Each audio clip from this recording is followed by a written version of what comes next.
Manner or present here. I welcome you all to the 88th webinar of the Saturday webinar.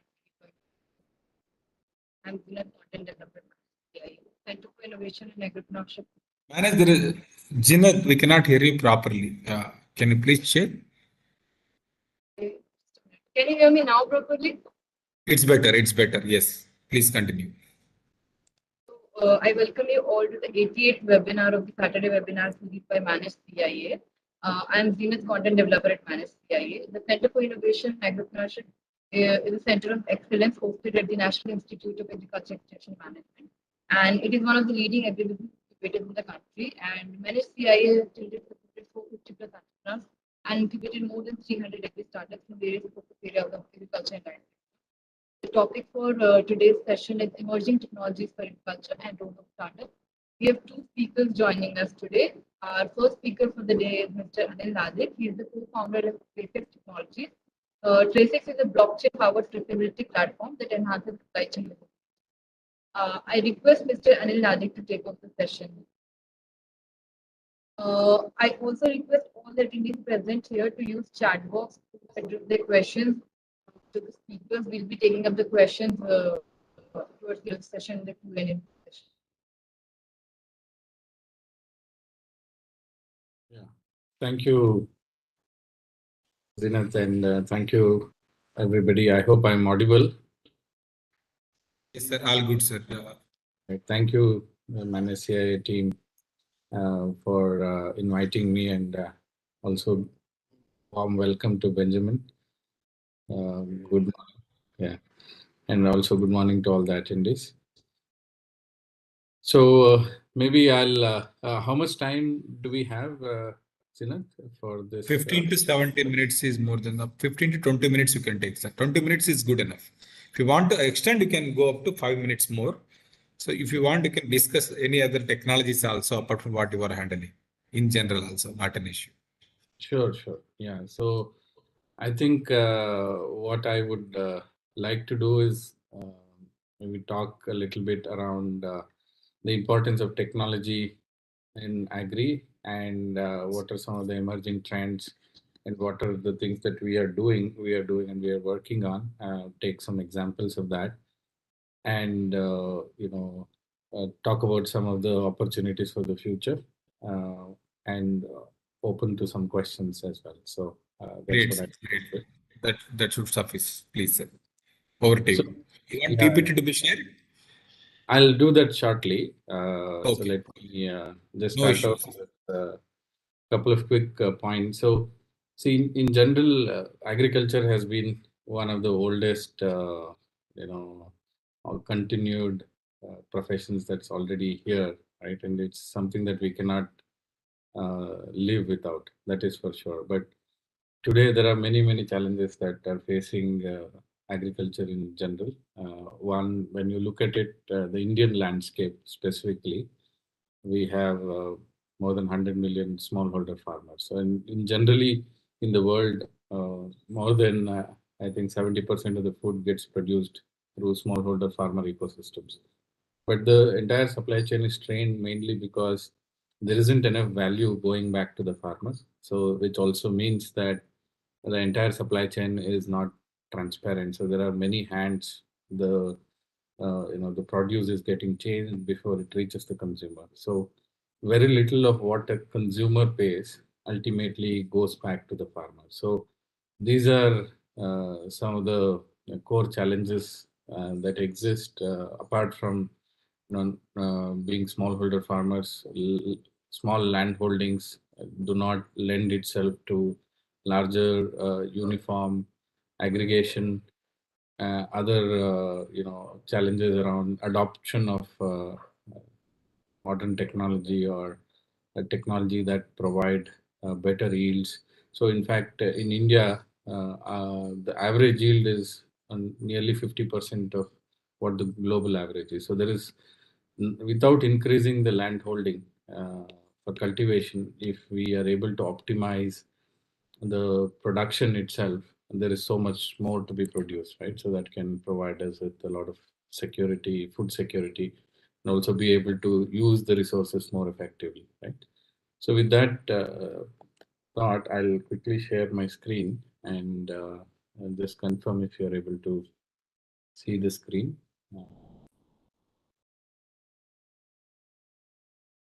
See it, you can make it full screen.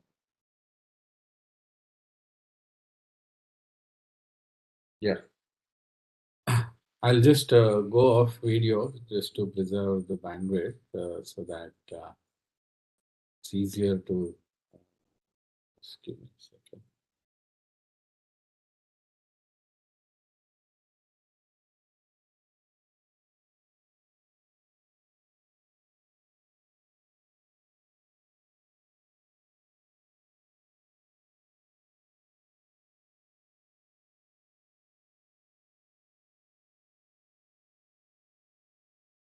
Yeah. So at TraceX, what we're doing is essentially digitizing the supply chain, creating a connected supply chain, and on the back of that, provide multiple outcomes. So one of them being traceability, and then help provide credibility to the claim. Anybody making any claim in the supply chain is able to conveniently verify the claim, and also drive multiple other outcomes in terms of getting access to market, to providing claims around sustainability or carbon sequestration and so on. So the idea of a digital connected supply chain, the fundamental founding layer for that on the technology side that we use is blockchain. And many of you might be intrigued with the blockchain. I'm sure you have come across blockchain in many other contexts. Blockchain is a technology which is able to seamlessly connect a supply chain. What we call as mm, distributed ledger is what we are able to provide. So, in terms of the structure of the data itself in any supply chain, there is data that is public, and there is data that is private. Public data can be data which can be shared in the public domain without any any issue affecting your business. Private data is obviously which is private to you in terms of maybe what price you paid or certain other parameters that you use to assess or your own recipe for production. These are pretty much private data points.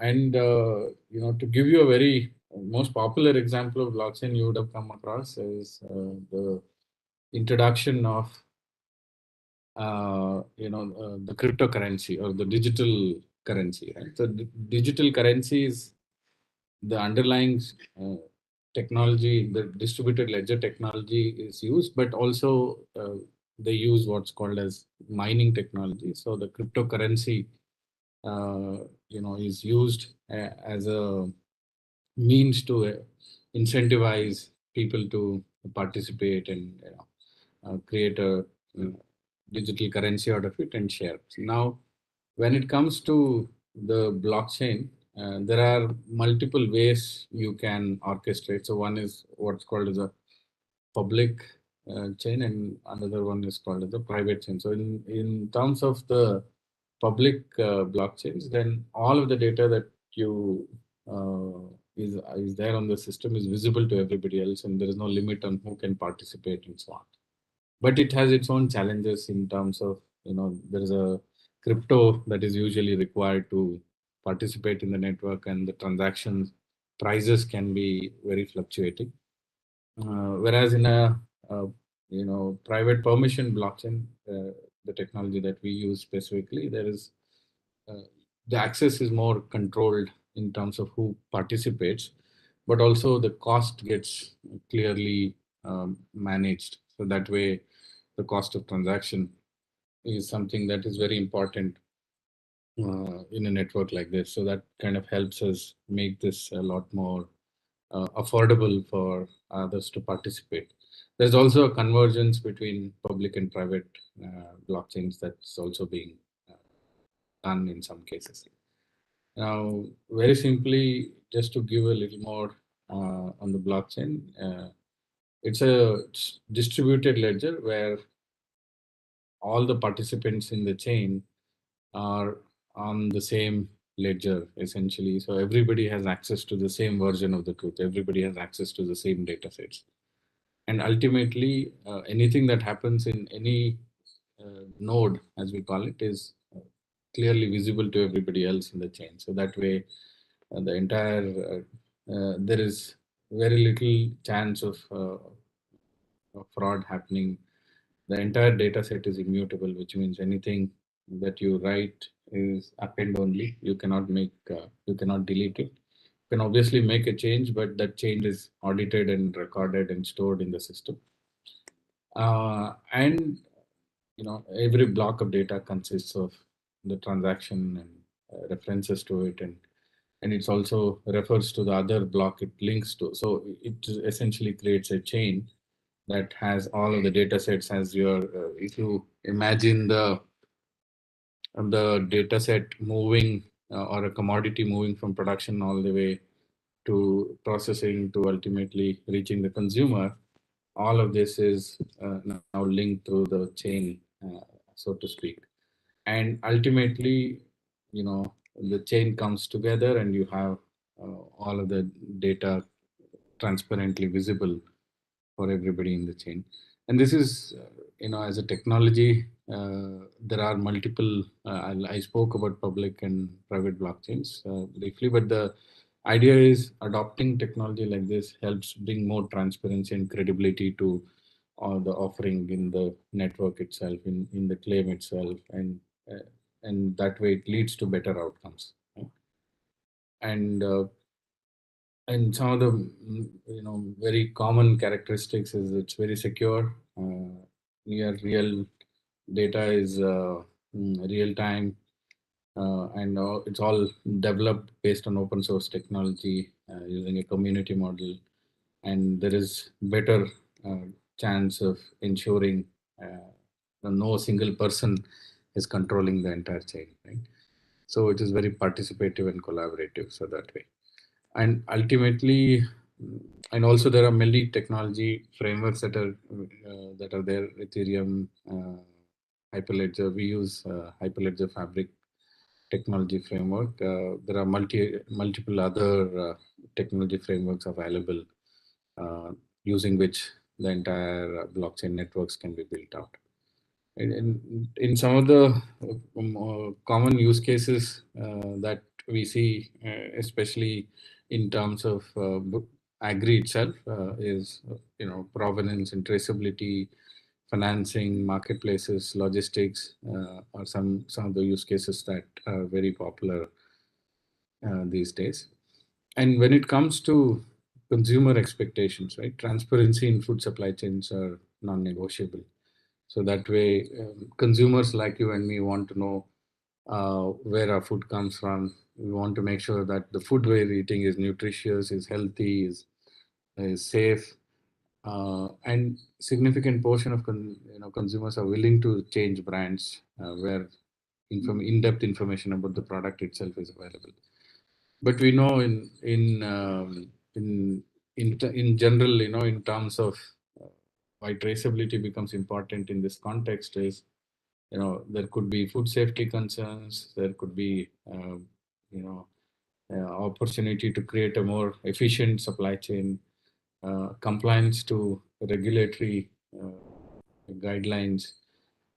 There's also challenge of spurious products getting introduced in the supply chain. So brand integrity, opportunity to export, international access to international markets, and so on, quality and other opportunities open up. So ultimately food traceability, ability to track and trace the food back to its origin, and then anything that you are able to prove in terms of either being organic to being safe to being fresh, all of those objectives can be achieved. Right? And ultimately, also from production to processing, distribution, retailing, and consumer consumption, the entire chain has to be linked on the network in order to be able to achieve traceability. So all participants have to really commit to making that happen. Otherwise, if the chain breaks, that entire credibility of the claim itself can be compromised. And supply chains in general are very complex. There are multiple participants involved. Currently in India also, we've seen that it is highly unorganized and disconnected. There is also a lack of credibility in the claims, very little ability to track and trace, and very hard to comply to food safety regulations. And when we talk about how we are approaching this, we put our TraceX blockchain network as a connecting layer, bringing all the participants, like I explained, on the same common distributed ledger. That way, from the producer, like a farmer, to an aggregator, processor, and the entire network, all till it reaches the consumer, everybody is brought on the network. And with a simple QR code, you can scan and understand the provenance of the product itself completely. So this is how we operate, and all of that at every node or every junction in the chain, the relevant information is shared and captured on the blockchain itself. And this is our food science technology platform that caters to the food and agri value chain, where all the relevant participants come together to build credibility to the claim. The product itself has multiple components, pre-harvest, comprehensive pre-harvest module, to workflow management and food manufacturing, mini ERP, to traceability leveraging the blockchain. Some use cases, where a company which is into contract farming produces iceberg lettuce, which can ultimately get supplied to a major burger brand. And the importance of connected supply chain, digital connected supply chain, is here they want to have full assurance on the quality of the product. Anything that goes wrong with any batch, one needs to be able to track and trace back to the origin and take corrective action, and also manage the supply chain very, very effectively, very efficiently, right? So that all of this is possible to achieve using our technology framework. And this is how the traceability view comes out, with data getting captured at every stage and all of that transparently being made visible. And a QR code is stuck on the tray containing iceberg lettuce, and scanned. All of this information is made visible, but also this drives a lot of internal provenance and adoption and efficiency. So the entire platform, the way it is built, is completely API enabled, is able to cater to multiple value chains, from seeds to agri-produce to aquaculture and other agri value chains. And it's a SaaS platform, so it's very easy to quickly deploy. There's no infrastructure required in the premises. Everything is on the cloud, and it is completely secure and is able to handle various highly configurable, so able to handle various use cases seamlessly. And in terms of where the value comes in, for example, we work with a large agri commodity company where they export basmati rice to the European Union. So the entire chain is linked from the farmer to the aggregator, or a farmer producer organization, to the agri business, to a testing laboratory. So entire chain is linked. So every batch that gets produced is tested. Only those that get approved and the report is uploaded onto the system, only those batches are procured and then ultimately exported. That they have to meet the MRL standards that are specified, along with the environment, social, and economic impacts that are also captured on the system. So that way, the entire chain becomes completely a sustainable rice production, caters to a sustainable rice production platform.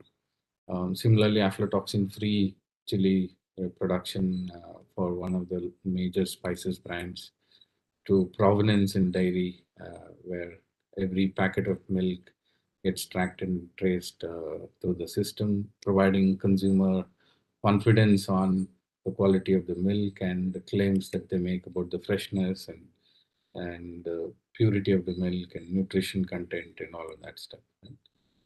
Similarly, in coffee value chain, every packet of coffee carrying that QR code, which provides the entire provenance of the coffee itself in terms of where it was produced, how fresh it is, was it sustainable, meets all the quality and safety standards. So all of that is possible to be connected using a network like ours. So consumer can scan and really make a decision on how transparent the brand is and make a buying decision based on that.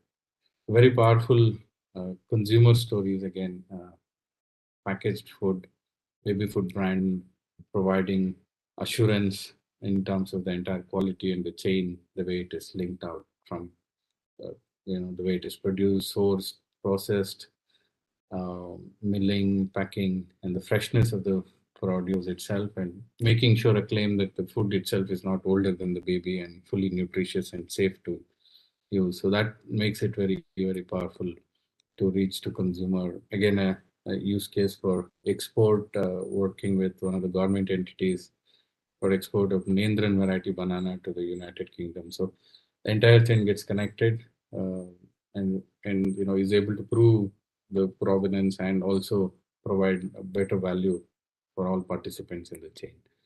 Seed traceability, showcasing that the seed that is produced and sold to the farmers is pure and there is no spurious seeds involved. Ability to track the entire chain from production, processing, labeling, certification, and ultimately sales, right? So every bag of paddy seed getting labeled and QR coded with the full transparency of how it was produced, the genetic purity and the germination percentage and all of that coming together. Right? So many such use cases are possible, and these are some of the things that we've done, and there are many more to do. We cater to multiple value chains, working with large agribusinesses and farmer organizations as well as governments. And happy to discuss more. I would like to pause here and give you a sense that technology is the way to solve many problems in agri, and not just this, but I'm sure there are many other technologies that play a critical role. And the way the future looks at is we are quite positive. We believe this is an area where significant technology investments will help provide value for all participants in the chain, and especially the farmers. One of the use cases we are working on is carbon financing. How can sustainable agricultural practices be funded through carbon finance, for example? So many more such interesting use cases to come by as well. So thank you. I'll pause here and happy to take any questions later on. Yeah. Thank you, sir. We will be taking up questions post the session of Mr. Benjamin. Now we'll be moving on to our second speaker, Mr. Benjamin Raja. He's the founder and CEO at Farm Again. They offer irrigation, fertigation, and climate management solution. I request all the attendees to use chat box to address their questions. They will be taken up during the Q&A session. Over to you, Mr. Benjamin.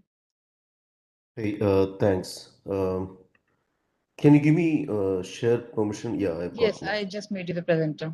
Yeah, okay.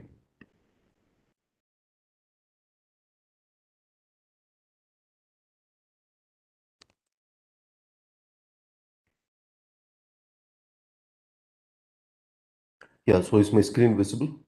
Yes, it is. You can make it full screen. Okay, thank you. Okay, so good morning and thanks for inviting me to this forum. So I'm the founder of Farm Again. So I think I've presented in this forum twice before in the last year or so. So Farm Again is a agri-tech company.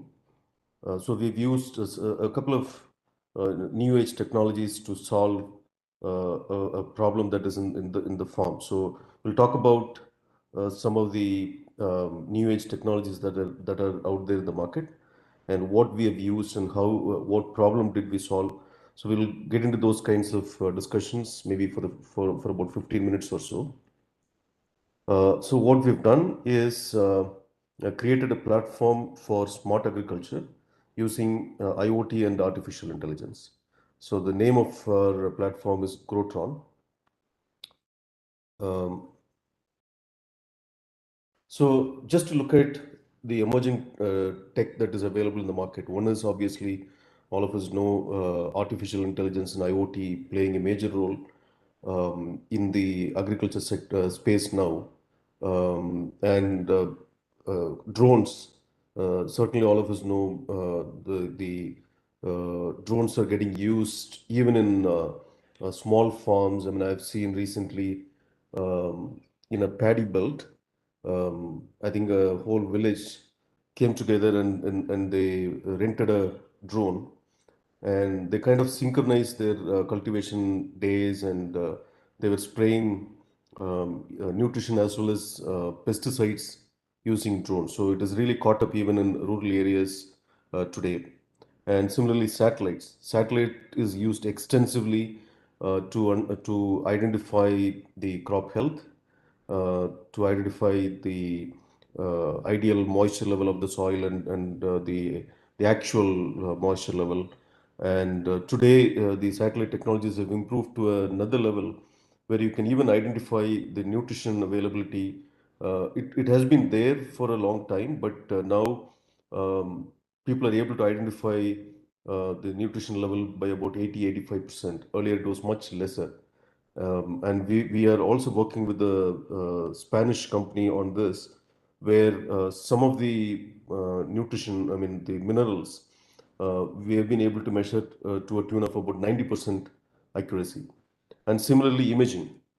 Imaging, again, is used in many applications, particularly in farming, right from identifying the plant nutrient uptake to pest and disease identification to quality check in the harvest and post-harvest process, and many more. Obviously, the imaging is I mean, catching up, and some of us may have used apps where you take a picture of a plant or a fruit, upload it, and then it gives you a lot of information about the plant, the health of the plant, and what you need to do to improve the health of the plant. Gives you a lot of ideas just by scanning it, I mean, taking a picture and uploading it.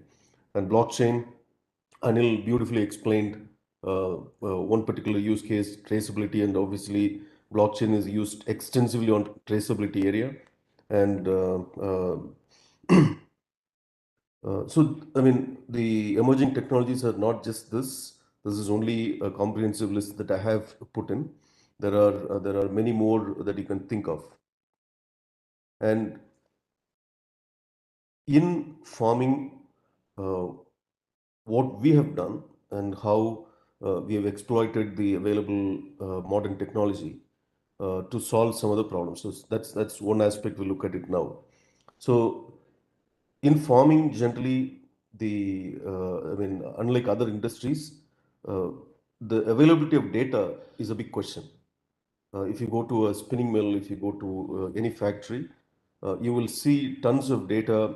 I mean, if you ask someone, um, when did you buy, let's say, cotton in a spinning mill, they'll be able to tell you, they'll be able to show you different batches, where it was bought from, who was a supplier, who was a middleman, how it was transported, what was the price. At the click of a button, you're more likely to get all kinds of data.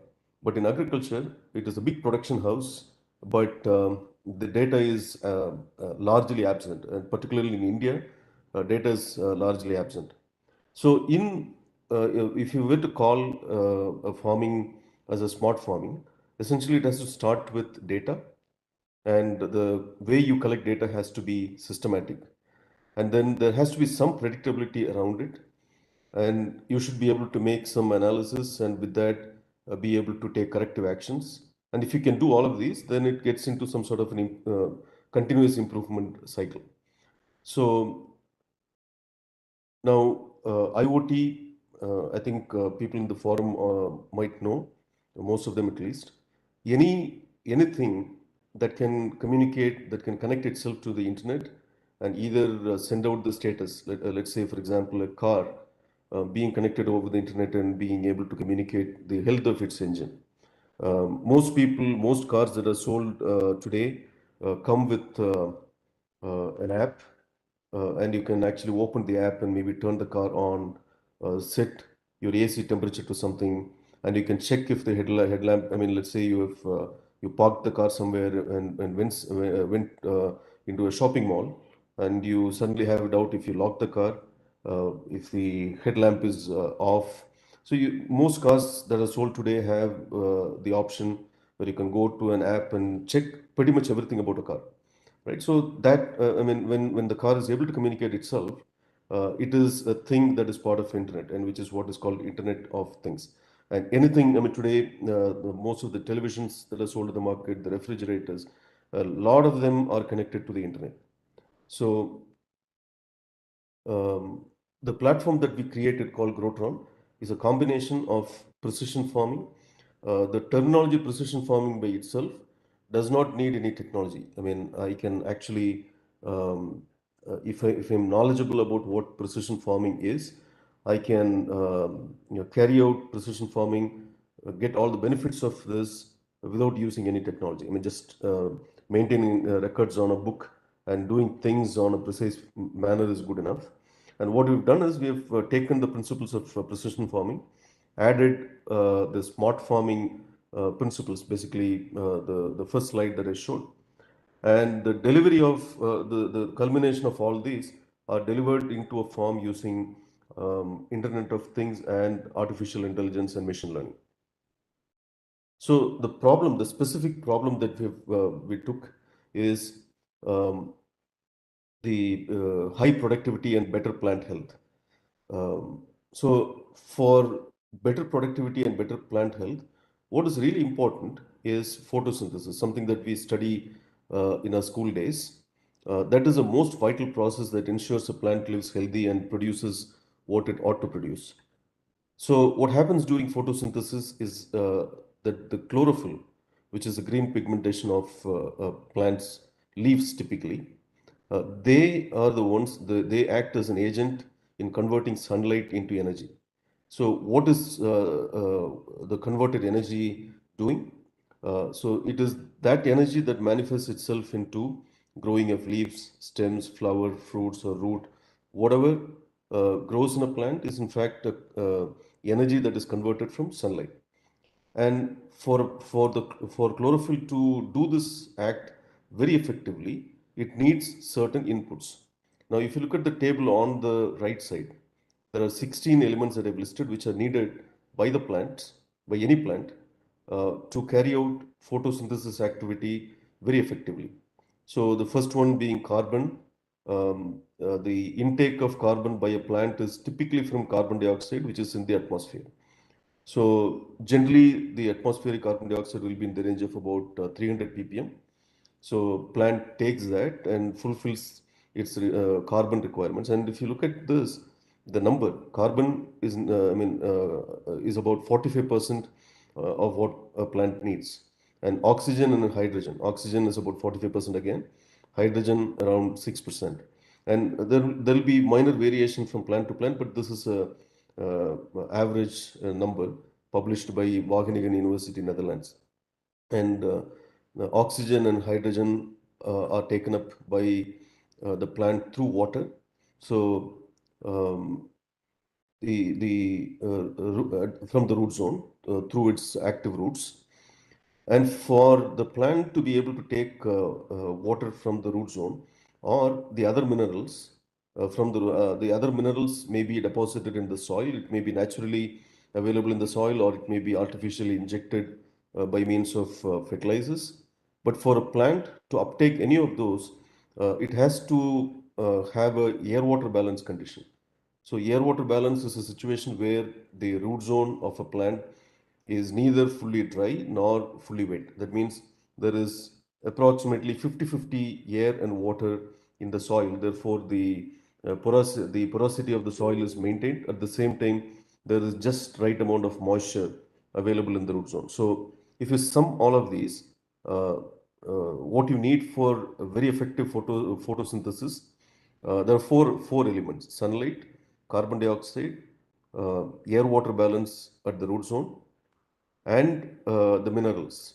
So in this, if you can divide farming into two segments, one open farming where everything is done under direct sunlight, the other closed farming.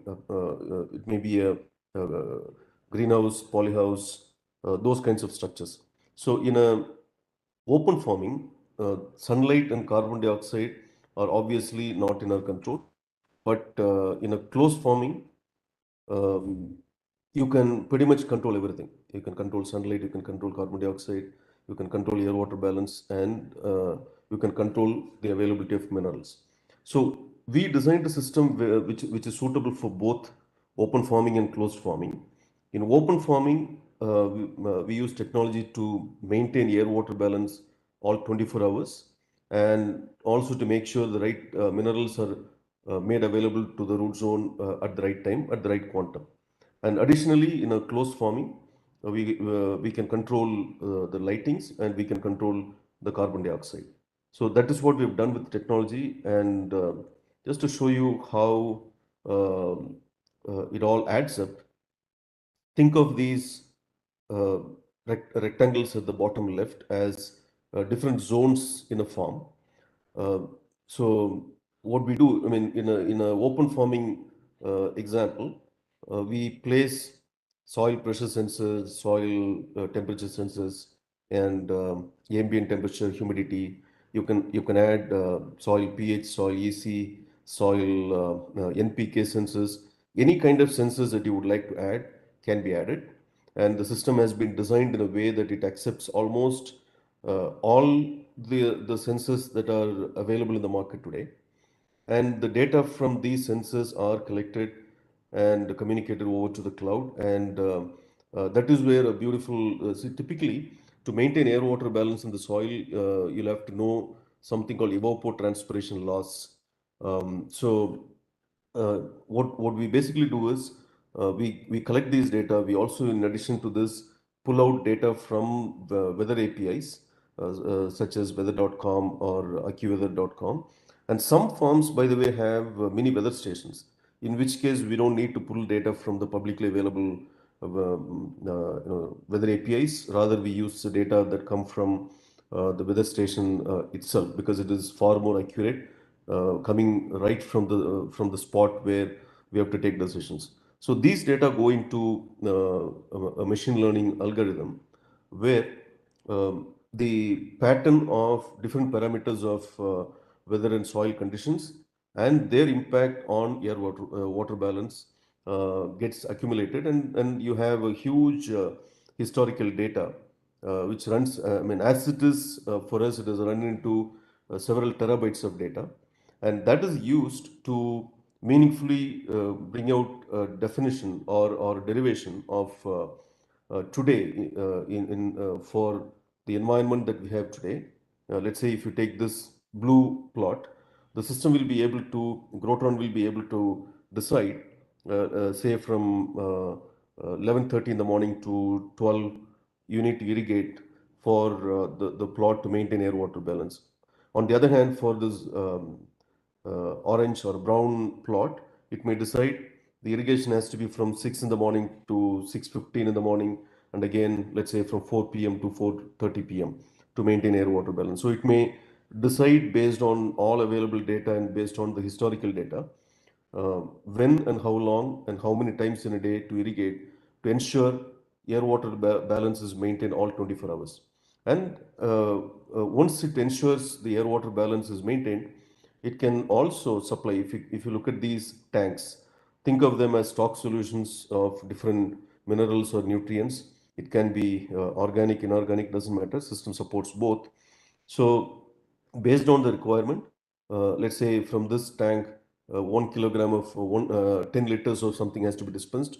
While air water balance is being maintained, the system will accurately send X liters of solution A, maybe Y liters of solution B, whatever has to be sent, it'll send. This is as far as open farming is concerned. So the valve, the pump, the nutrient tanks, all of them will synchronously work. Valve gets opened up, and the pump goes on, and then after a while the tank gets opened up and the precise amount of nutrient is supplied. And when it comes to sorry and when it comes to closed farming, we have the ability to measure carbon dioxide, and if carbon dioxide level goes down, you can either have cylinders or you can have carbon dioxide generators, and you can supplement, inject carbon dioxide and ensure it spreads evenly. Carbon dioxide being heavier than air, it tends to settle down at the bottom. So our technology has the ability to ensure the carbon dioxide is not only injected but also circulated all across, and check if the circulation is good and then report it back.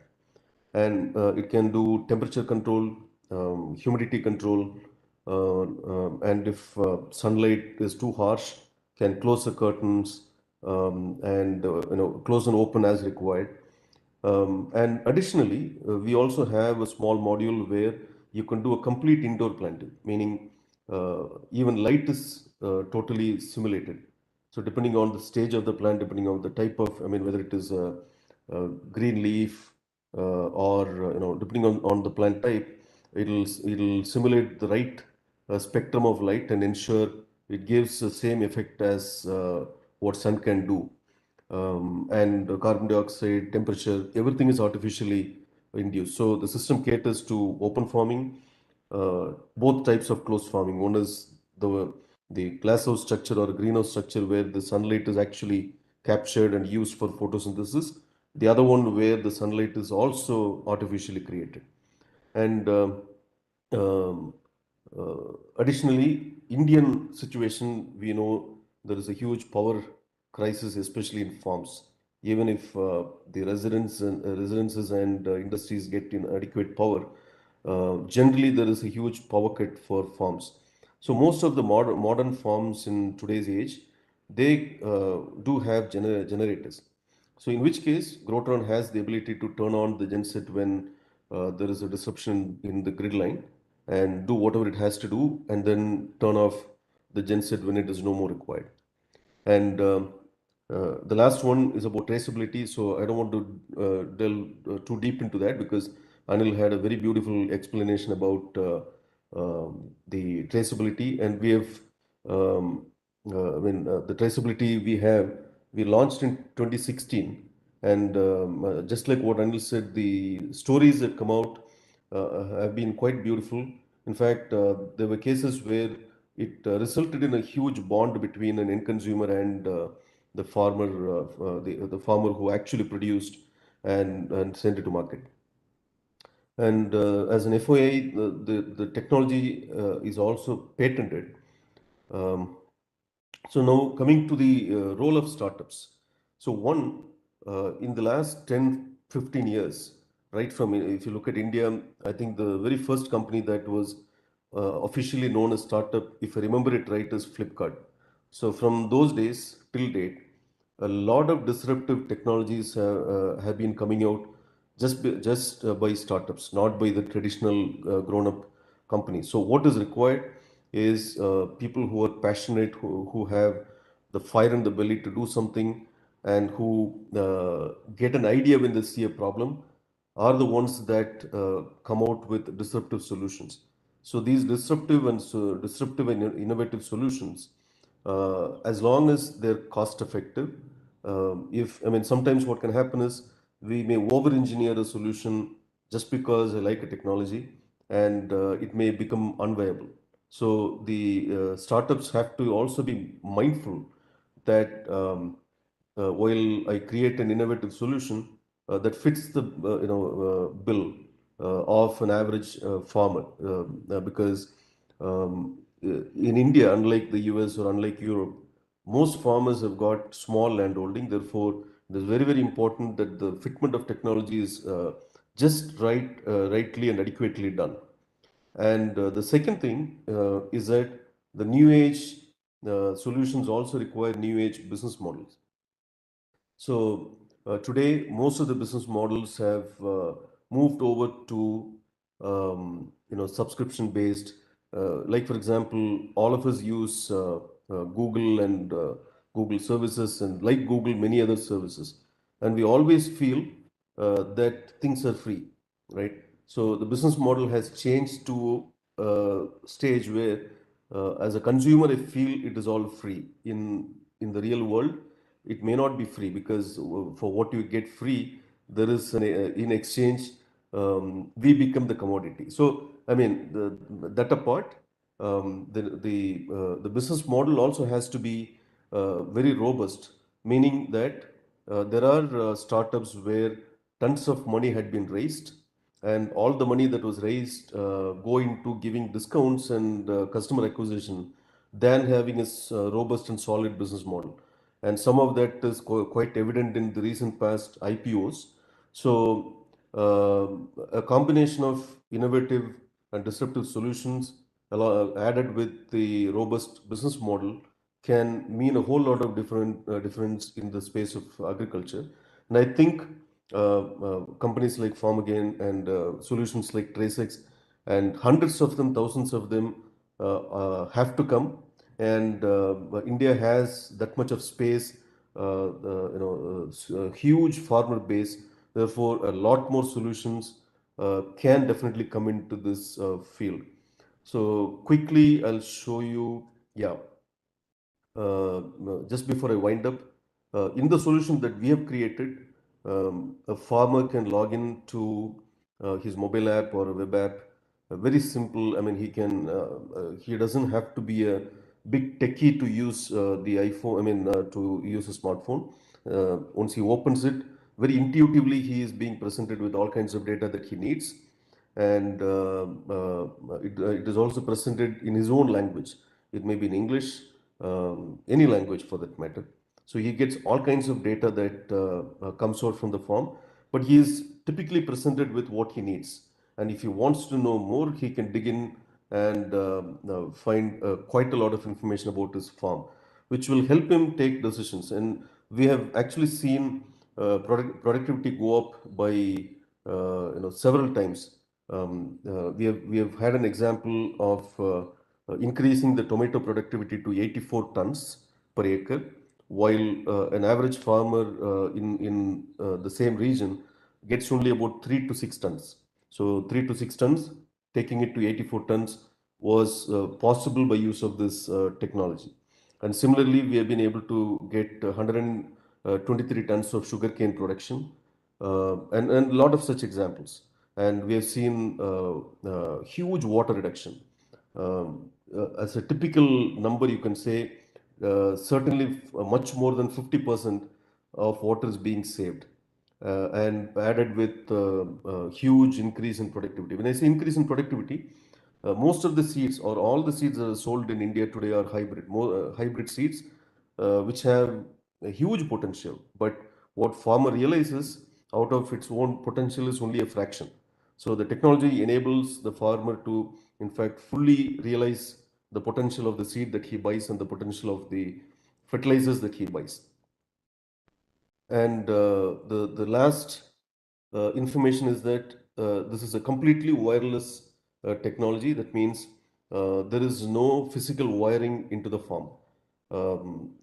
As you can see in the picture, there's a small solar panel that harvests power and stores in a small pencil cell, and that power is used to operate the valves and power up all the sensors. And even this piece of technology is patented. And in a hypothetical situation of power not being available, this small stored power can power up the valves and the sensors for about 3.5 to 4 days. So what we have basically done is fitted IoT sensors beautifully into this autonomous irrigation and fertilization. And one last thing that I would like to say is that we're also now developing a new technology. We have tied up with Crescent University, Chennai, and a company called Vidoc in Spain, where we are coming out with a nozzle which can be fitted to drones. And the beauty of that nozzle is going to be that you can spray. Today, when you spray from drones, you cannot use contact pesticides. You're forced to use systemic pesticides. That means you make the plants or you inject the poison into the plant, and the pest that eats or feeds on the plant dies, which isn't really healthy. Therefore, we are coming out with a new nozzle technology, which you can spray from top, and using electrical manipulation, we will be able to work against the gravitational force and send the small particles of water sprayed even under the leaf. Although gravity will try to force it down, the new technology that we're developing will work about 94 times more powerful than gravitational force and go spread all over the plant. Therefore, we can avoid using systemic pesticides. And this is a project for which we've also got a grant from the government. So therefore, I would like to end by saying that there is a huge scope for startups to come out with disruptive solutions, and at the same time making it cost effective so that it can be widely used to increase productivity and make farmers rich, and also to make what we eat healthier. Thank you, and I'll leave it to questions at this point. Thank you. Thank you so much. Thank you. Thank you very much, sir. It was a great informative as well as useful for and inspiring at the same time, both the speakers here today. The most important question now for the Anil sir was, so there are many startups are asking, blockchain is something that extremely futuristic, and many people want to showcase blockchain in their thing. So many startups were approaching us to inform or to anybody is doing blockchain, what is the cost of it? Will it be affordable for other startups, especially in the supply chain management?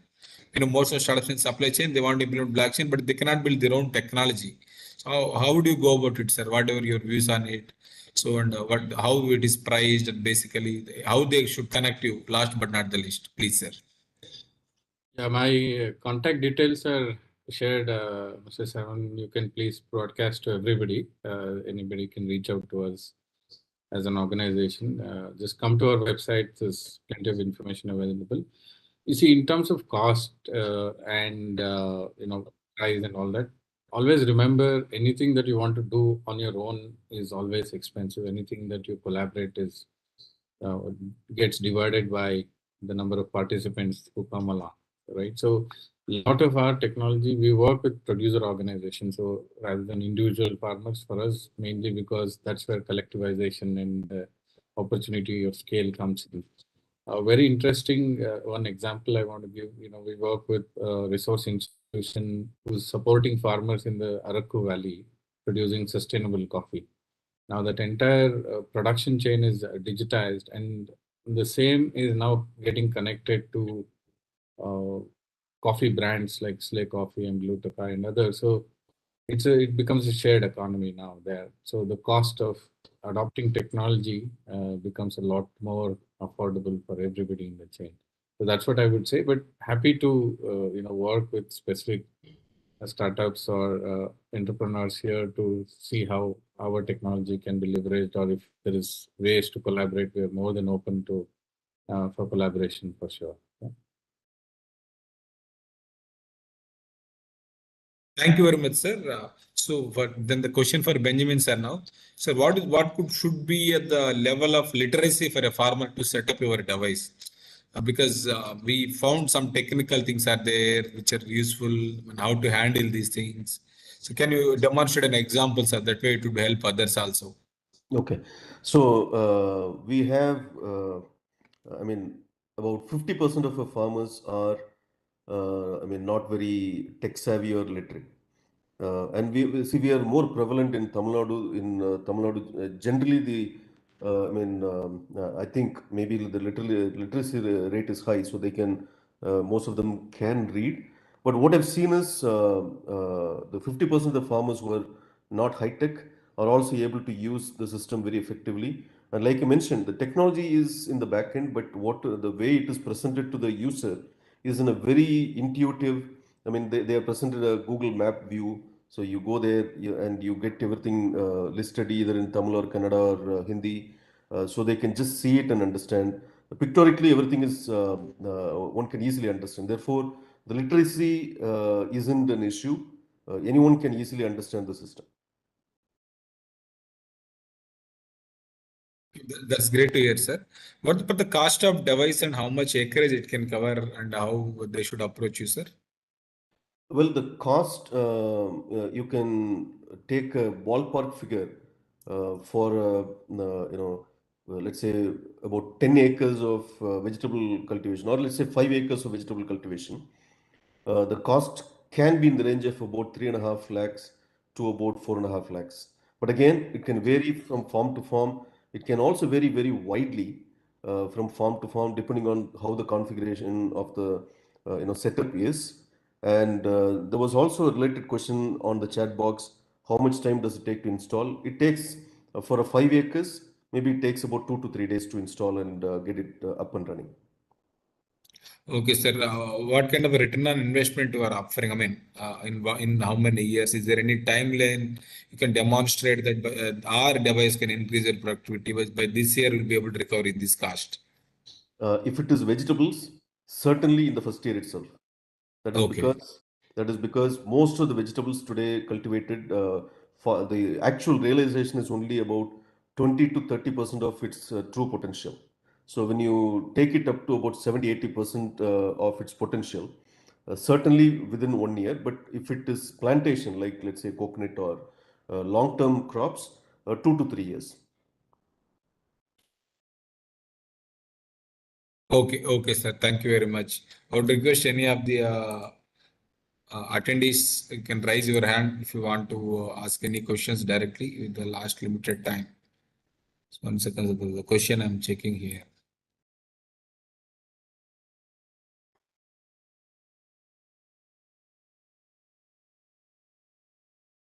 Maybe little technical it looks like, but once again, in the rainy season, while we cultivate the leafy vegetables, most of the face problem of ethylene. How you are monitoring and controlling it using IoT-based automation. Is there any this component of any of you are working on, sir? Yes, so we are working with Tamil Nadu Agricultural University, specifically on paddy and a couple of vegetables, where we are monitoring different gases. And say, for example, I mean, this may not be a direct answer to this, but the purpose of our monitoring with TNAU is to see what is the impact of greenhouse emission that is induced through agriculture, and how to control it. Now, how to control it is still in R&D with the TNAU, between TNAU and Farm Again. We don't have a solution yet, but work in progress. One more thing, sir, probably this is for both of you and the last question also. Is there any kind of a policy decisions going on which would help certain technologies in agriculture, especially blockchain and IoT, where both of are involved in, or anything in the pipeline so that the new people who want to get into this sector would know about it, take an informed decision whether to come or not? We'll go in the same order, Anil sir, followed by Benjamin sir. Yeah, I think the government is seriously working on many things. One is creating a shared data model where not everybody will have to, invest as a startup, for example, right? You don't have to invest in collecting data. You could take the data of a shared technology platform, and you also pay a very nominal fee or be able to also contribute to that repository in some way. So that becomes easier. And also remember, everything is becoming cheaper, technology itself, the cloud hosting to access to satellite data, to access to IoT devices, or even anything related to processing infrastructure is becoming more and more affordable. At the same time, from a policy perspective, we've seen, especially in blockchain, for example, adoption of central bank digital currency is a great push to also leverage a lot more monetization and tokenization features that we call in blockchain that will also incentivize more people to come into the network and participate. I think it probably is one of the best times to be an entrepreneur for sure. And supporting organizations like the MoA are always there to help connect and handhold startups as well. So best time to be an entrepreneur, I would say. Thank you. Thank you very much, sir. Benjamin, sir, please. Yeah, I would say, I mean, there are certainly a lot of policy discussions by the government, both at the center and the state. But my view is that if you would like to become an entrepreneur and do something for a cause, uh, depending on the government may or may not be a good choice. I mean, we have been granted by manage, so certainly there is value. I mean, we do get some value from the government, but by and large, if you really look at it, even today, the precision farming setups that are done by the government are done through Israeli companies, not by Indian startups. So on one hand, there are certain benefits, certain policies that help the startups. On the other hand, I think the startups shouldn't have great expectations as far as the policies are concerned, and we should have the guts to thrive and drive on our own. That's what that's my view. Thank you. Thank you very much, sir. I'll take away point is should continue to do your work or anything comes, it comes as a bonus, I suppose. Exactly. Thank you very much. Thank you very much for sharing your knowledge on today. So I think we got a lot of information. We'll see. I hope our attendees here take it in a right spirit and identify where they can work on. Would like to thank our director, both our speakers today, our Director General Manager, Director Agriculture, Dr. Saravanan Raj, our teammates, Jeenath, who is handling from behind, and our Seenu, Alok, and everybody else in the team. Last but not the least, we would like to thank our participant today. We have shared mail IDs in terms of business or in terms of any clarifications you can write to them on their mail IDs. There are multiple programs for manage also we have posted. You can go through them. Anything you have, we can contact us. We look forward to your presence with the next week at 11 a.m. Thank you very much. Have a great day ahead, sir. Thank you. Thank you. Thank you. Bye-bye.